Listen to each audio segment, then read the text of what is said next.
नम्भूते गणादिसेवितां कपाद्य जम्बो फलचारिवच्युं उमासुतं सुखविनाशकारिकं नमामि विघ्नेश्वरपादिपङ्कजम् गुरुर्ब्रह्मा गुरुर्विष्णु गुरुर्देवो महेश्वरः गुरुर्साक्षात् परं ब्रह्म तस्मै श्री गुरुवे तस्मै श्री गुरुवे अखण्डमण्डलाकारं व्याप्तं येन चराचरं तत्पदं दर्शितं येन तस्मै श्री गुरुवे नमः तस्मै श्री गुरुवे नमः। बोलो सद्गुरुनाथ महाराज की श्री लंबोदर गजमरण जय जय जय श्री गणेश विघ्नहरण मंगल करण काटो सकल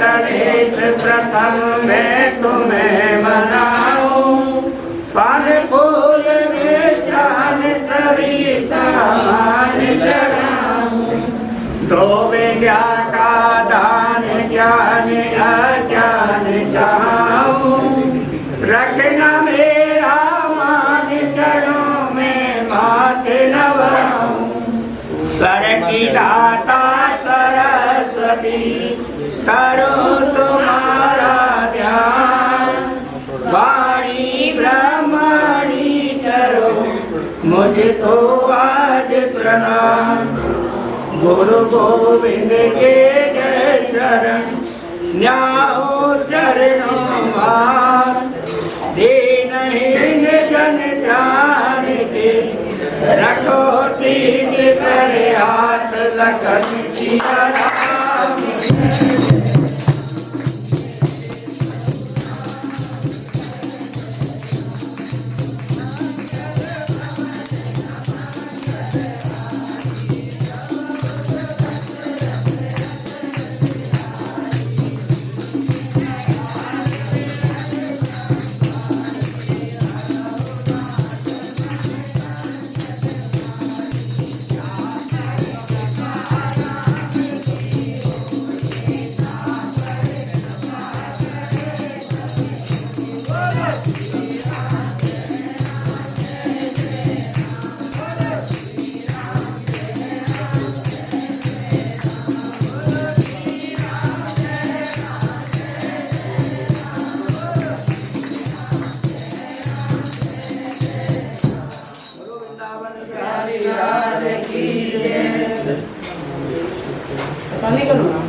Yang itu penggalannya, yang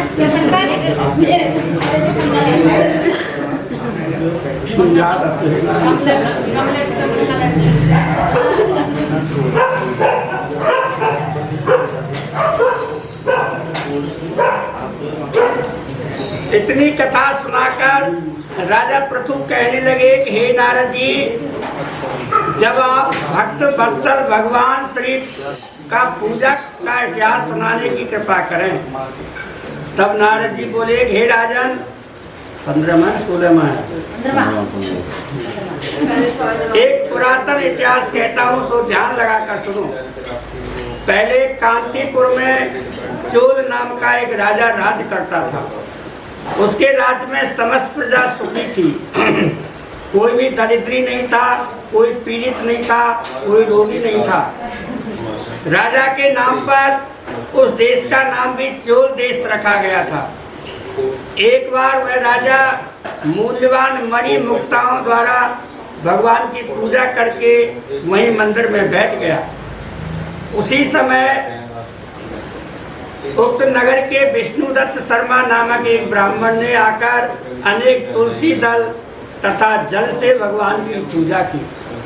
उसके तुलसी के पत्रों से राजा की पूजा के मणि मुक्त मोती सब ढक गए। वह देश के राजा क्रोधित होकर ब्राह्मण से कहा कि हे ब्राह्मण, तुमको पूजा का कुछ भी ज्ञान नहीं है। मणि मोतियों से की गई मेरी पूजा को तुमने तुलसी दलों से ढककर समाप्त कर दिया। यह सुनकर विष्णु शर्मा कहने लगा कि हे राजन, अभिमान के वशीभूत होने के कारण तुम भगवान शिव की पूजा को नहीं जानते। ब्राह्मण के ये वचन सुन राजा कहता है कि हे ब्राह्मण, तुम दरिद्री हो, इस कारण भगवान की पूजा क्या जानोगे? तुम्हारे पास कुछ है ही नहीं, तुम्हारे पास तो सिर्फ तुलसी दल है और एक जल का लोटा है। मेरे पास तो मोती मणि हीरे मोती जवाहरात सब कुछ है और मैं भगवान की पूजा उनसे करता हूँ। क्या तुमने कभी भगवान का कोई स्थान बनाया, कोई मंदिर बनाया, कोई मंदिर में सहयोग दिया? ब्राह्मण कहने लगा, भैया मेरे पास इतना पैसा नहीं है, मैं तो सब यज्ञ आदि किया करता हूँ। अगर यही बात है तो मैं देखता हूँ भगवान की भक्ति करके पहले तुम स्वर्ग में जाते हो या मैं जाता हूँ। इतना कहकर राजा ने गूगल ऋषि को आचार्य बना करके और बड़े बड़े यज्ञ आरंभ कर दिए, बड़ी बड़ी पूजा आरंभ कर दी। साथ ही ब्राह्मणों को बहुत सा दान दे करके देने लगा। परंतु विष्णु शर्मा सर्वदा की भांति माघ के महीने में स्नान करता, कार्तिक के महीने में स्नान करता, व्रत करता, तुलसी वन का रोपण करता, एकादशी का व्रत करने लगा तथा ओम नमो भगवते वासुदेवाय मंत्र का जप करते हुए और भगवान की पूजा अर्चना करता रहा। यह उठते बैठते चलते फिरते हर समय भगवान का कीर्तन करता, स्मरण करता, नाम लेता, जितनी शक्ति उतनी भक्ति किया करता था। साथ में एक समय भोजन करता। एक दिन विष्णु शर्मा ने जो ही रसोई तैयार करके रखी और कोई पाक उठाकर ले गया। इसके बाद उसने सायंकाल का व्रत भंग होने के कारण भय से पुनः रसोई नहीं बनाई और भगवान का भजन करता रहा और भूखा प्यासा ही सो गया। दूसरे दिन फिर कोई रसोई बनाई तो जो ही भगवान का भोग लगाने लगा तभी कोई दूसरा उठा करके ले गया। इसी प्रकार ब्राह्मण को निराहार 7 दिन व्यतीत हो गए। विष्णु शर्मा भूख से मारे व्याकुल हो गया, परंतु सत्संग नहीं छोड़ा, नियम नहीं छोड़ा, क्योंकि नियम ही सबसे बड़ी पूजा बताई गई है। एक समय अंग भंग हो जाए लेकिन फिर भी भगवान की नियम तोड़ना नहीं चाहिए। फिर रसोई दूसरी बार तैयार की। वही सोचता रहता कि न जाने कौन हमारा भोजन उठा करके ले जाता है। भक्तों ने इस आश्रम को छोड़ना भी उसने उचित नहीं समझा। तदनुसार उसने निश्चय किया, आज मैं पूरी तरह ध्यान रखूंगा कि भगवान का भोग कौन लेके जाता है और देखूंगा इस भोजन को कौन उठाकर ले जाता है। इसके बाद उसने भोजन तैयार किया और एक स्थान से छिपकर बैठ गया।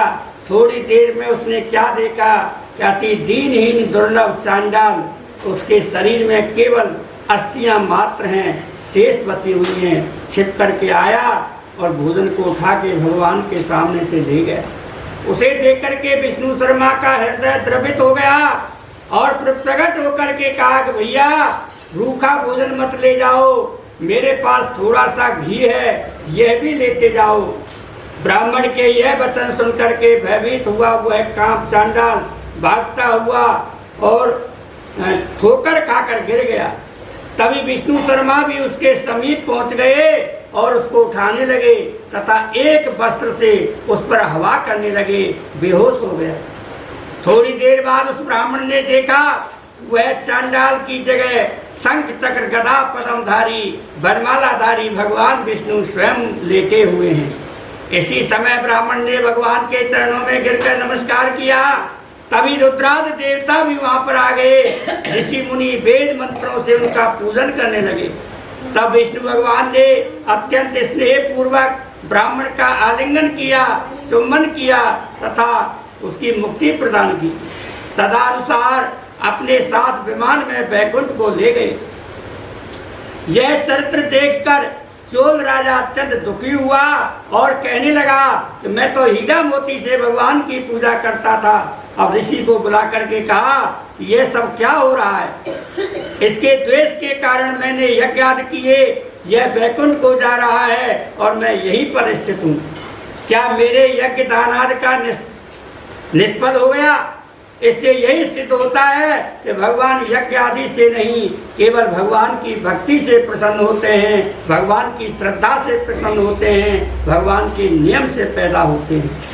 आजीवन वह ब्रह्मचारी रहने के कारण राजा की कोई संतान भी नहीं थी, अतएव अपना संपूर्ण राजपाट धन संपत्ति अपने भांजे को सौंपकर और भगवान मुझे स्तर भक्ति प्रदान करे, ऐसा कहते हुए यज्ञ कुंड में कूद गया।